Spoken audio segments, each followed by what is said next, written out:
আরে বাহ, পেঁপে গাছটা তো খুব সুন্দর। গাছটা আমি বাড়িতে নিয়ে লাগিয়ে দেব। জ্বালানি কুড়োতে গিয়ে দেরি হয়ে গিয়েছে। যাই, এবার বাড়ি ফিরে যাই, নতুবা সাসি আবার খুব বকবে।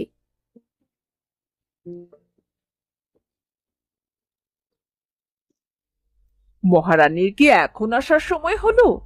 বলি জ্বালানিগুলো রান্নাঘরে রেখে তাড়াতাড়ি রান্না বসা দেখি। ঠিক আছে সাসি, আমি নদী থেকে পানি এনে রান্না চড়াচ্ছি।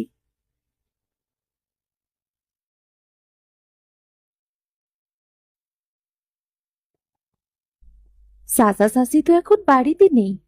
আমি পেঁপে গাছটা এক্ষুনি লাগিয়ে ফেলি। রূপা সবার চোখের আড়ালে যে পেঁপে গাছটা তার বাগানে লাগিয়ে দেয়।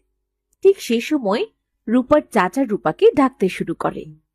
রূপা, এই রূপা, কোথায় তুই? আমাকে এক গ্লাস পানি দে তো, তাড়াতাড়ি আয়। এই নাও চাচা, তোমার পানি। আহ, বলি, সারাদিন তোকে দেখি বসে বসে আরাম করতে।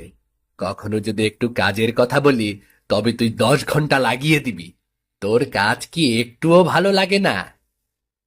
চাচা, আর এমনটা হবে না। আমি সব কাজ তাড়াতাড়ি করার চেষ্টা করব। তোকে না বলেছিলাম রান্না চড়াতে? সেটা না করে ঘুরে বেড়াচ্ছিস। বলি বাকি কাজ করবি কখন? মিনার কথা শুনে রূপা ভয়ে ভয়ে বলে, সাসি, আমি সব কাজ করে দেব। দয়া করে আমায় মেরো না সাসি, আমায় একটু সময় দাও। আসলে নদীতে অনেক ভিড় ছিল, তাই পানি আনতে দেরি হয়ে গেছে সাসি। তোকে আজ কিচ্ছু বললাম না। রান্না শেষে রান্নাঘরের সব বাসনপত্র পরিষ্কার করবি। তারপর বাজার থেকে তোর চাচা যে মাংস এনেছে সেগুলো তাড়াতাড়ি কেটে ফেলবি। আর হ্যাঁ, দুপুরের খাবার তুই পাবি না আজ। আজ কাজ শেষ হলে শুধু পানি খেয়ে থাকবি। এটাই তোর শাস্তি।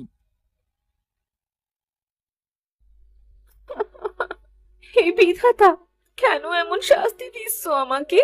আমি কি অন্যায় করেছি? এইভাবে না খেয়ে আমি কতদিনই বা বাঁচবো? না, তাড়াতাড়ি করে কাজ শেষ করে ফেলি, না হলে শাসি আবার শাস্তি দিবেন। এই বলে রূপা কাজ করতে শুরু করে। রূপা রান্নাঘরের বাসনপত্র পরিষ্কার করে। এরপর সে মাছ মাংস কাটতে থাকে।